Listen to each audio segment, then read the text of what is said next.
Hello everyone, welcome back. We're gonna do another pond video today. You can see the rosy reds swimming there. They're all very active. It's 75 degrees today. 70, I think it was like 73. It's probably 75 now. But anyway, I got some new fish. Took a trip to PetSmart, and I've got, look at that, two kois. See if I can hold this sideways so you guys can see it a little bit better. There you go.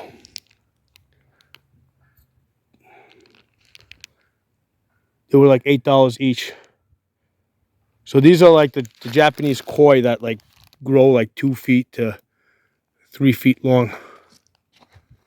So I got white ones so that they'll stand out from the so they'll stand out from the goldfish that are in the pond. This way I'm going to track them for like a couple of weeks.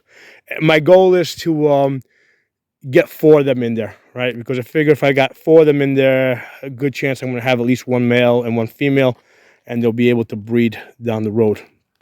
Okay, so I also got like a white color. See, that kind of like has some white coloring. This way I can, they'll stand out against the other fish, against the goldfish. So what we're going to do now with these guys, we're going to basically, let's take them to the shallow end over here. See the roses there? And we're going to put them, we're going to put the bag in the water here at the shallow end so that the temperature in the bag will match the temperature of the water. And then this way when I put them in the water, they're not going to be shocked. So we're going to leave it there for about 20 minutes or so. Okay, and then I got another bag over here. Okay, this one's got an assortment. So I got some, I think those are like, those are barbs. I forgot the name. I think they're white with a black stripe. I don't remember what type of barbs these are. Whatever. Okay. And then I got some zebra Daniels. Those are the ones with the stripe, with the black stripe going across. And I got some shrimp, some ghost shrimp over there. The ghost shrimp are really good because they're gonna breed. They breed a lot, and then as they breed, they'll provide. Obviously, they'll make more shrimp, and those baby shrimp will also feed the fish because the fish will eat the baby shrimp. And I hear that the shrimp breed really quickly. And I got some snails. The snails are basically good algae eaters, and they also breed really fast. And then the fish will also eat the baby snails. So I'm going to do the same thing with this. I'm going to put this in the water. Let that water, this way the water temperature of the bag will match the water temperature of the pond in a little bit. Now, just checking on those koi. Yeah, I did lose some air out of the bag, so I want to make sure that bag doesn't completely collapse.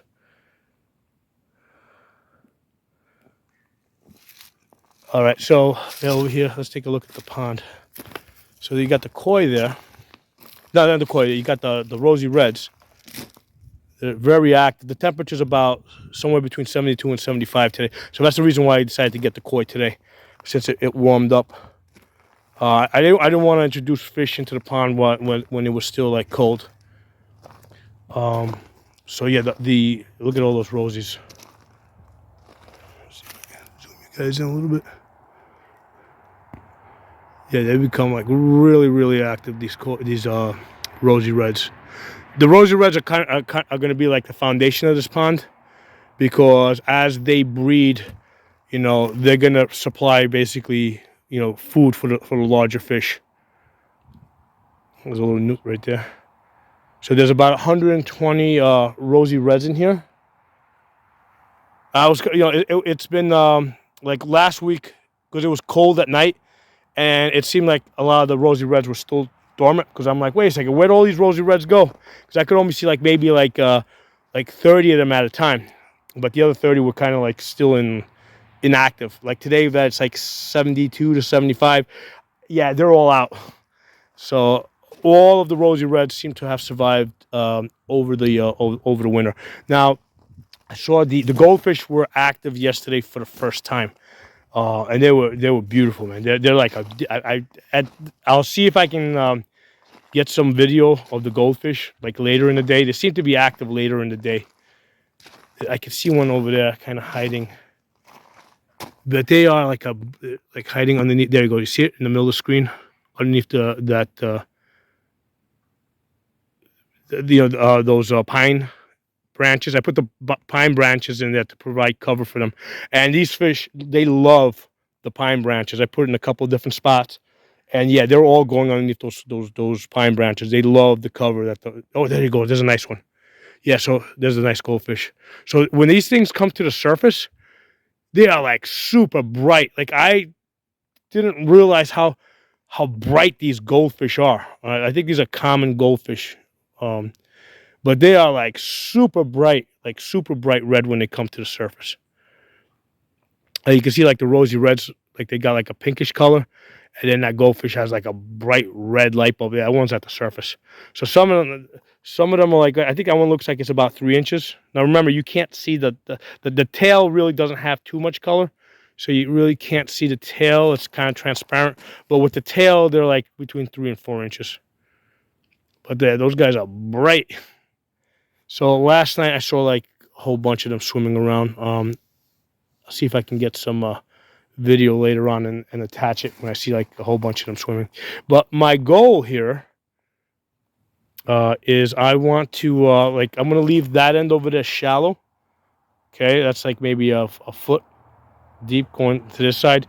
This side over here is about 2 feet. I want to dig this down to about 4 feet. And I was thinking, I was debating whether to do it now or wait until the August. I don't want to disturb it now because now they're kind of going into their breeding season. The frogs have already started breeding. In fact, there's a little frog nest right over there. The frogs have already started breeding. So I don't want to disturb the water. And also like there's leaves at the bottom of this pond, which there's a white mountain over there, I think. The leaves at the bottom of the pond also is a good place for them to lay their eggs. On this end over here, this is where the frogs mostly laid their eggs. You see that green stuff over there? It looks like it's is like greenery growing, but no, that's actually the frog nests. Oh, actually, there's a big fat frog right there.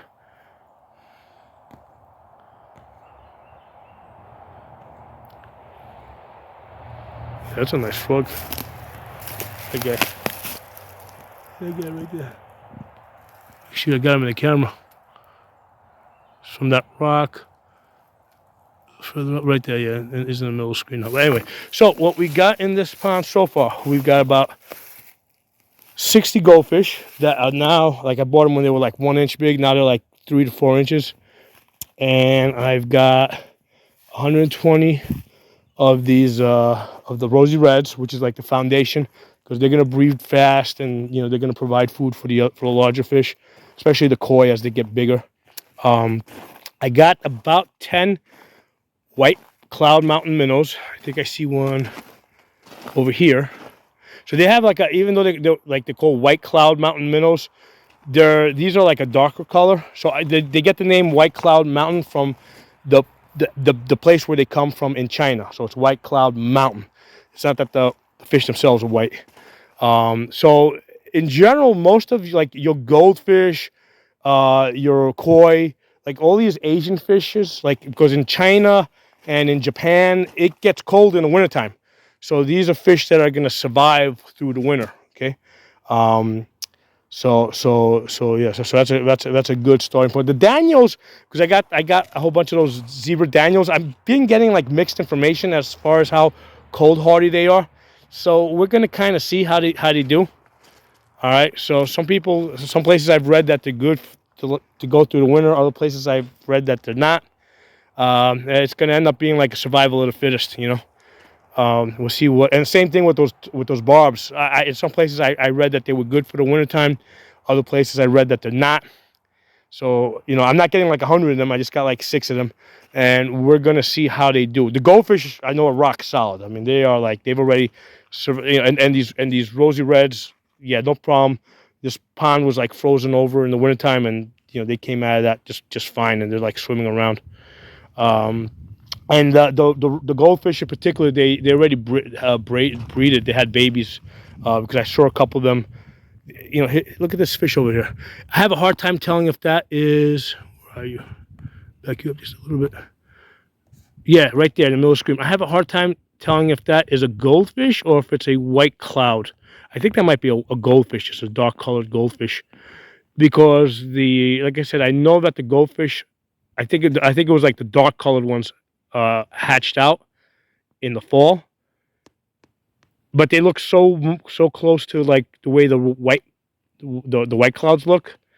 This one over here, I'm starting to think that this is a goldfish because it's a little bit bigger, a little bit fatter, so it's actually got some growth on it. So this is a really interesting project. Initially, like I said, this water over here is the result of digging out this tactical trench that I shoot in, and initially, like I tried to actually drain this out, like when I dug this like some 10 years ago, because it was like I couldn't get in here, right? So I did some work where I raised the ground over here so I can get through, and I pushed the water over to this side over here, which extended this because this water used to like kind of stop here. So when I extended this out, it pushed the water like another 30 feet that way. So that's working good. And initially this water here was a pain in the ass, but now it's like one of the things I absolutely love about this property, having this fish pond here, and looking at this fish every day and seeing how they're doing. And also, I did a video on this. Like goldfish, they'll grow up to a foot long. It'll take them several years to get there, but it's good survival food because nobody would ever think that there's like 6 to 12-inch fish in this pond. Okay, so that's a good food reserve. And like I said, the goldfish, I don't feed them. They just eat bugs. Okay, I've never fed them once since I got them. Some whatever it was like 10 months ago. With any of these fish, there's one of those fish. I think that's, again, I'm trying to decide if that's a goldfish in there or a white cloud. It looks so much the same. But anyway, I'm gonna wait another 10 minutes and then I'm gonna release these fish into the pond. All right, so I've cut the bags. So now, basically, the water from the pond is starting. There he goes. Hold on, he's coming out. He's finding the hole. Just trying to find the opening. Come on, little fish.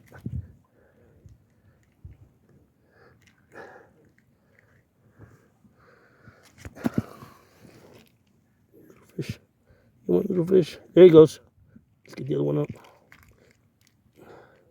Come on. Let's get you out. Come on, you're free.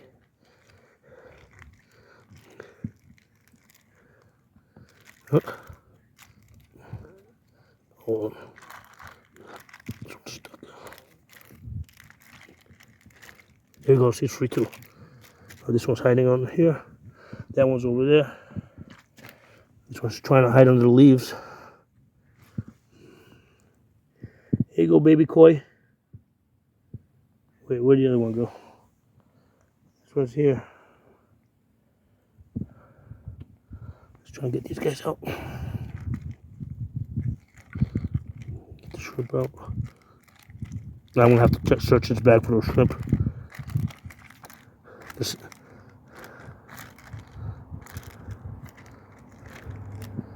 Oh, there he goes. There he goes, he's swimming away. Swimming away. There's the koi. The koi is free. Free to koi. Free to koi. I'm gonna drop my cell phone in this water and I'm gonna be freaking upset. All right.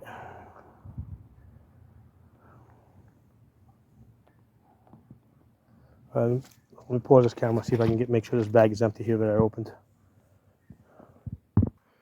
All right, so they're all in. I can see one of the koi. He's like hanging out right there. They're still a little shocked, I think, from being in this new environment. But he's just sitting there. The bobfish, I don't know. Those are like fast swimmers. Like I don't even know where they went. I don't know if they went underneath the leaves or, but that was part of the reason why I got them in a light color. They had like white coloring on them, so I can kind of tell them apart. The snails I know are going to be fine, but we shall see. Again, this is, you know, partially survival of the fittest. We're going to see what animals, you know, do well in this pond and multiply. Because we can see right there that those rosy reds are like, they're all over the place. The koi should do fine though. I mean, because they're like mudwater fish, cold temperatures. It gets cold in Japan, so you know, once they get over the initial shock, I think the koi should be fine. It's just the barbs are the only ones where I'm not so sure how well they're gonna like this water. But anyway, that's today's video. Hey everyone, I want to show you these goldfish. They've come to the surface. It's like almost 4:30. So yeah, I've noticed like towards the end of the day, they like to come to the surface. Now I'm looking in the camera versus what I'm seeing with my naked eye, and they're actually a lot brighter. For whatever reason, the camera seems to dull the color a little bit. But yeah, those goldfish are bright. They're like a bright red.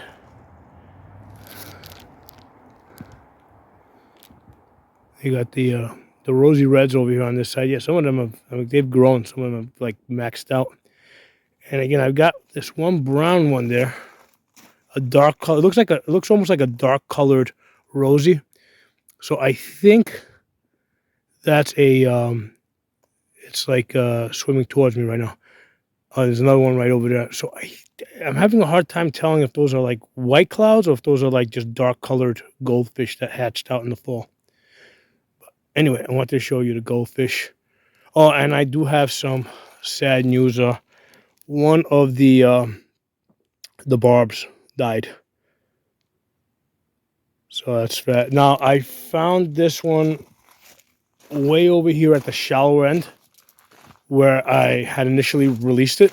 So it was like right there in this area right here, like about a foot from where I released it.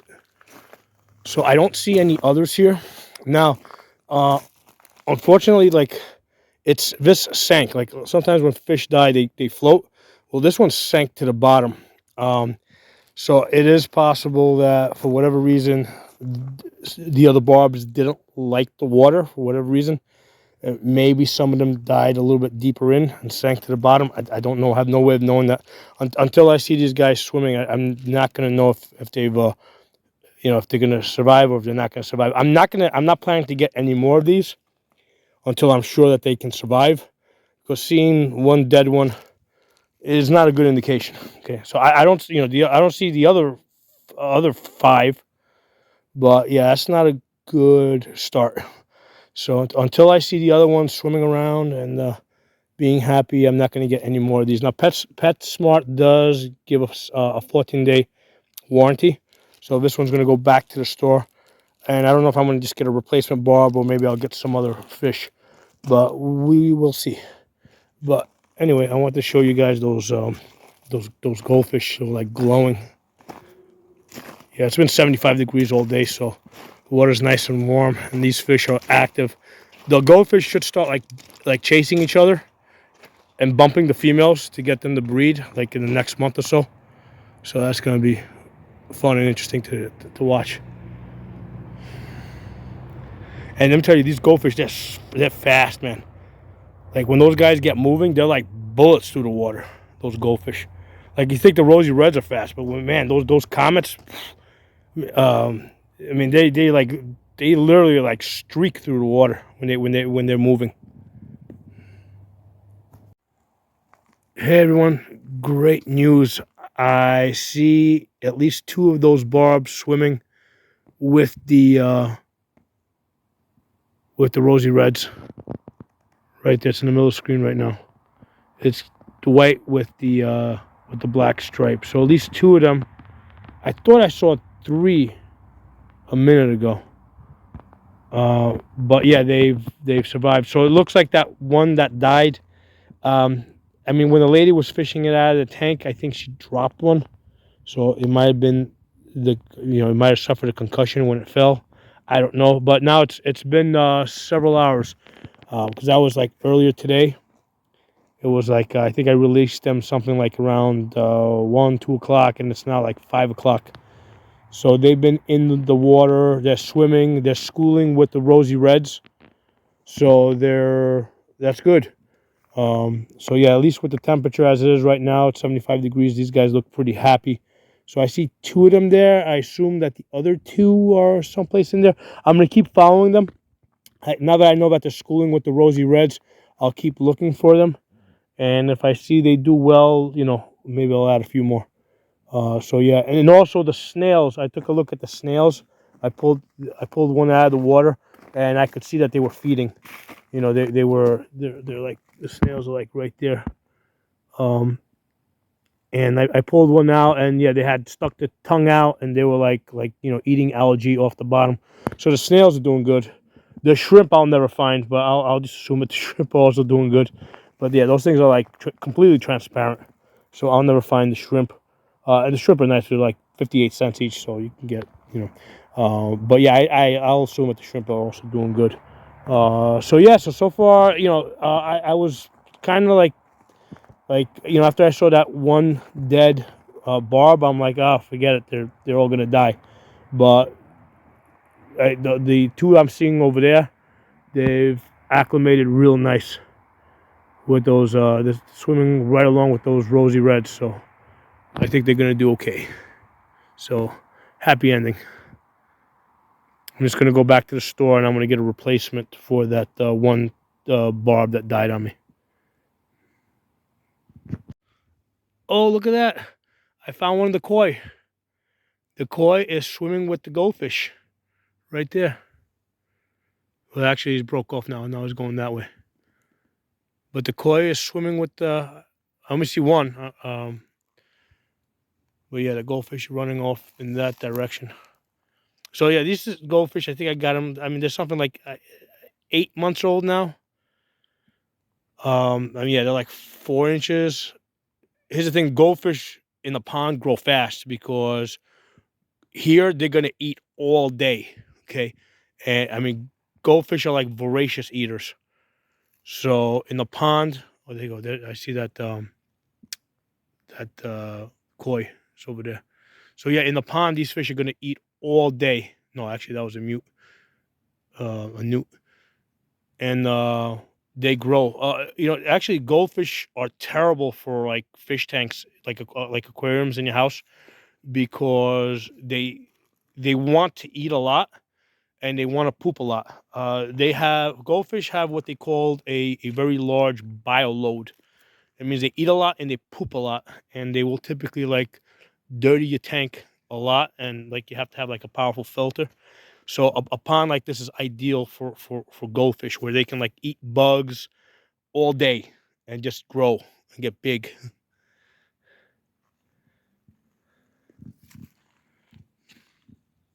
Yeah, you can see that guy right over there. I just wish that the color would come through a little bit better. So that one over here, hanging out underneath that log.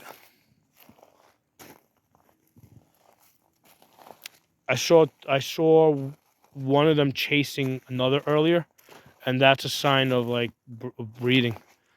Because I looked it up. There you go. Look at that guy go right there. Those guys are fast. Look at him go. Look at him go. When they start chasing each other around, that's a sign that they're trying to breed. So and I looked up the temperature should be about 75 degrees to make them want to breed. So that's what the air temperature is today. So if it stays like this, then yeah, they're gonna breed. Hey, I believe I found one of the zebra Daniels right there in the middle of the screen. These guys are small, so they're hard to find. So there was one right there, and then there was like another one like right over here. So I actually forgot about these guys, and I saw these little black fish. I'm like, what are these black fish? Because remember, they look very different when you're looking at them from the top versus if you're looking at them from the side. So I've seen a bunch of these little ones. I'm like, oh shit, those are the zebras I put in there You know, looking at them from the top down. So it looks like all the fish are doing good. The only fish that we lost was that one barb. You know, and the fish was probably injured, probably before it even got here. So that's why we lost that fish.